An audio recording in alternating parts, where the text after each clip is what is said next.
Hello and welcome to the Matthew Allton Art channel again. Today I'm going to do a still life, a modern still life of a packet of Crayola crayons with some of them spilling out.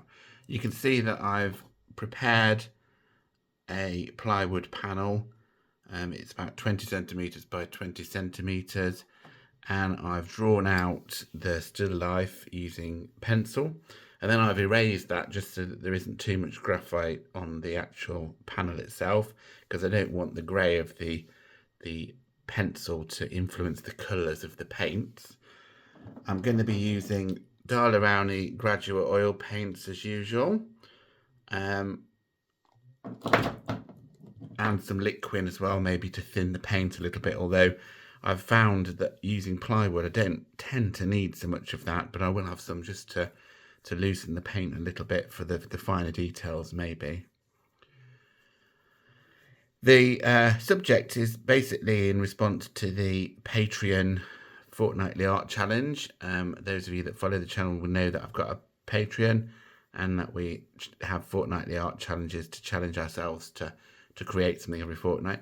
And the topic is picked by the patrons, and the latest one is childhood, picked by the latest patron who's joined us, Matt. So this is my sort of idea of childhood. It's what I used to draw with when I was very young, and that's what I'm going to do. Okay, so let's get on, see how I get on. Been a while since I've done anything like this, so fingers crossed. Well, I'm beginning here by just painting in as much of the background as I can. The packet of crayons is lying sort of on a board. I took a reference photo for this rather than paint it from life, just so that I don't have to worry about changing light conditions over time, that sort of thing. You can see with painting on plywood, the paint goes on in quite a slippery sort of way. The gesso is quite a smooth surface, so you can see brush strokes with only one coat. And I'm now starting to add extra paint to the left of the painting to lighten up that side as well, because the light on the reference photograph is coming from the left, and now I'm adding darker paint on the right hand side to sort of emphasize that light coming from the left as we're looking at it here. I think covering the background first means that it's easier to judge tones. So here I'm starting with the body of the packet of the crayons, which is a bright yellow. Those of you that know Crayola brand will probably be familiar with this sort of branding colour. You can see here that I'm being very precise about putting in the details and leaving white areas, and that's because of course I'm painting this wet in wet, so alla prima, and if of course the oil paints don't dry very quickly, so if you put wet over wet, in this case for instance green over the yellow, we just get a lemony yellow or a greeny yellow occurring. So you sort of have to leave the areas that you don't want to mix colour white. Very difficult to get such fine detail with oil paints with brushes. The actual board is 20 by 20 centimeters, so you can sort of tell the size of the work that I'm working on here. Just starting to indicate in a rough way where the light is coming from by adding some shadows to the left, the right, sorry, of the box as we're looking at it.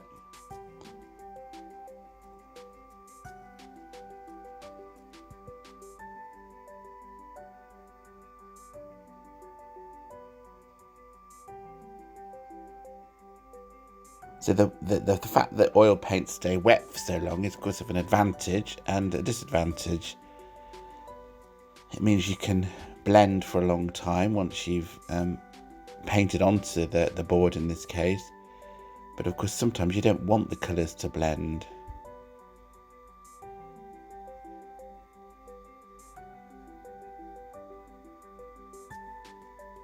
This painting took quite a long time actually, and it's partly because of all the details in it and the fact that there's text to write on there, which takes a long time to replicate the font accurately in a painting like this. So it took about 4.5, 5 hours, I think, over 3 sittings, plus the drawing out that you've already seen. So it wasn't done in one day, as I often do. I often do paintings like this in one sitting, but because of the complex nature of it, I took my time with it and did it over a few sessions.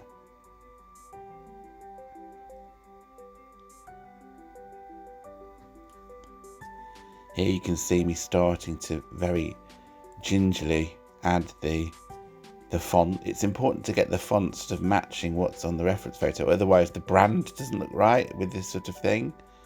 And I think I've fairly successfully managed that. It's not perfect, but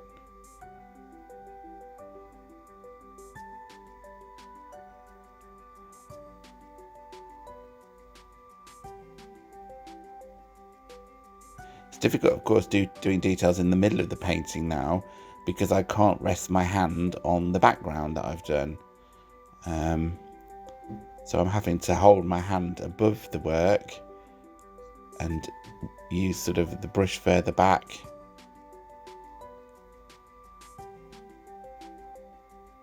Starting to put the first crayon in. I thought it was a nice subject to choose because of the variety of colour in this still life, really. By the very nature that there's going to be lots of different colours in the crayons.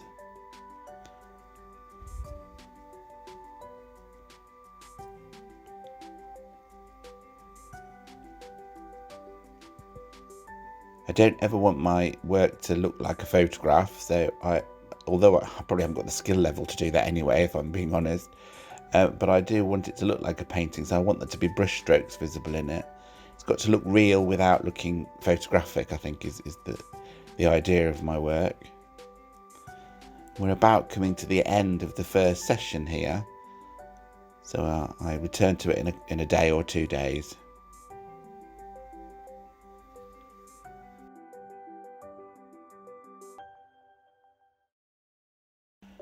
Well, this is the next session, so I'm picking up from where I left off before. The paint is still wet, and you can tell that because I'm using that large brush that I've used before when I've been doing oil paintings. There's probably a technical name for it, but it's basically a brush or a stick that you can sort of lean on so that you don't have to lean on the painting while it's wet, but it gives you some sort of thing to lean on while you're painting details in the middle of the painting. And it works quite well just using a big brush for a painting this size. Obviously I'd use something bigger if it was a larger canvas or board.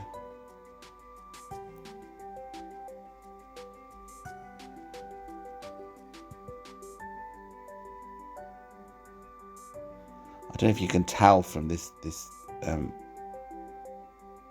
sort of small rendition that you've got, but that crayon doesn't quite line up. The grey or the black crayon that's got a grey cover or wrapper, the bottom of it is slightly not in line with the top of it, so I have to fix that when I come to it.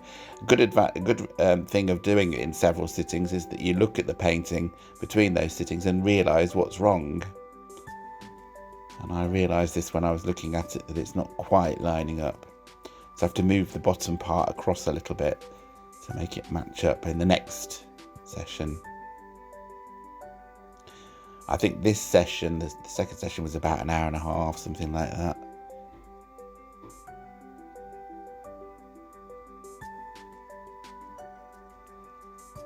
Again, I'm trying to indicate the details, like the wavy lines on the wrappers and the text even, but I'm not actually writing the text. I'm just putting blobs of paint in to look like writing.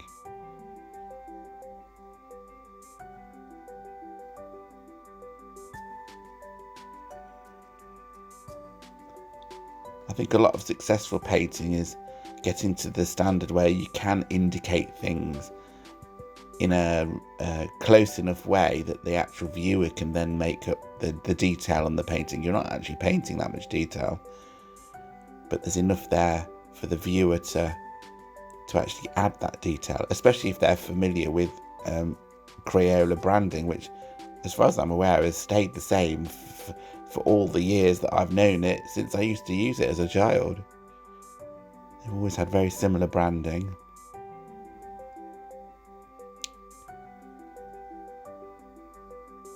So just blocking in the main colours now of the crayons.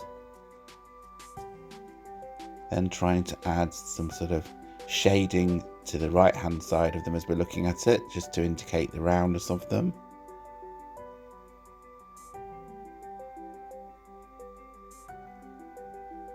Having to tidy up the background as well around these as I've added them in detail. Of course, you have to tidy up where you might have some white showing through still. Adding the reflective highlights on the actual wax crayon part that's poking out the end of the wrapper.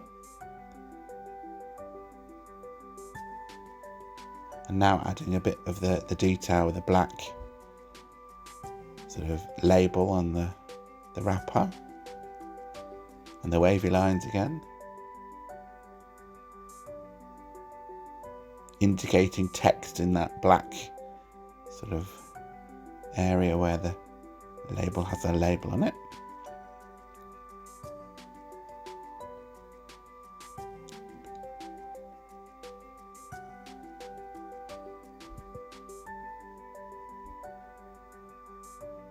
Adding shadow to the right hand side to give them some depth and indication of where the light's coming across from the left again.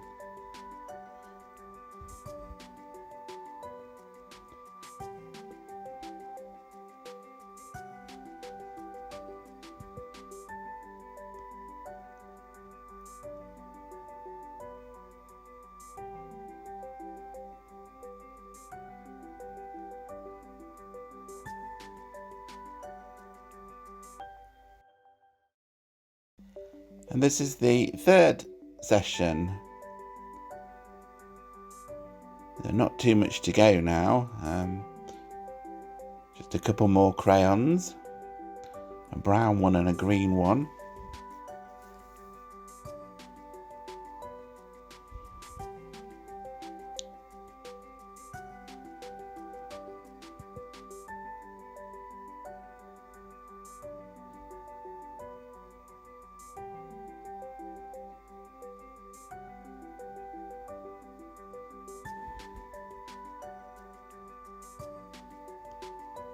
Doing them in the same way as I did the last crayons, adding the main colour and then adding the shadow to the right hand side of them and the highlight on the left.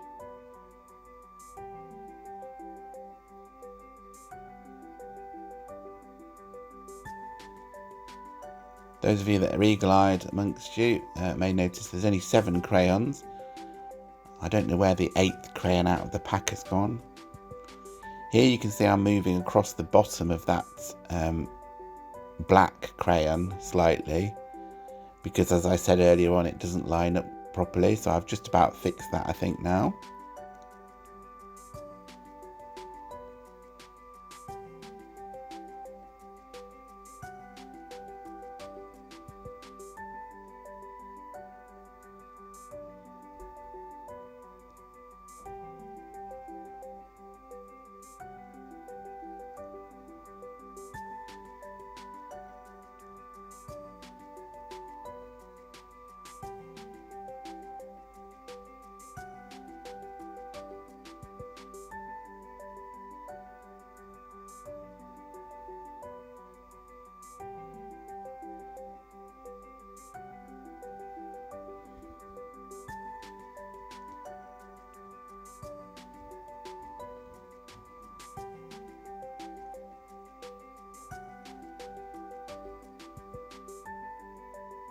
And we're almost there. We've just got to now add the text. I've left the worst bit to last on the actual folded over part of the packet. So I've got the old trusty large paintbrush out again, so I can lean on that and then add this much smaller text on that sort of flap of the packet.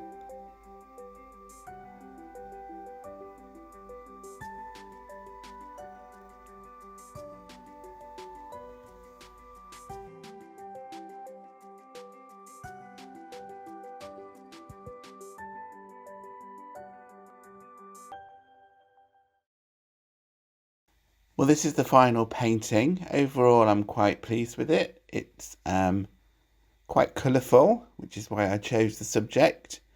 It's fairly accurate. It does look like a painting still rather than a photograph, which is always what I'm aiming for, really. It took, as I say, about 4.5 hours to complete in total, and I hope you enjoyed watching me create it. If you did enjoy it, then please give the video a thumbs up. That will really help the channel. And if you're new here, then please consider subscribing. I try and put videos out as often as I can. It takes quite a lot of time to edit the videos, of course, after I've actually done the painting, and the paintings or drawings themselves take quite a lot of time. So it'd be a really good way to show your appreciation if you can sort of follow the channel and subscribe, and you'll be notified, of course, when new videos appear.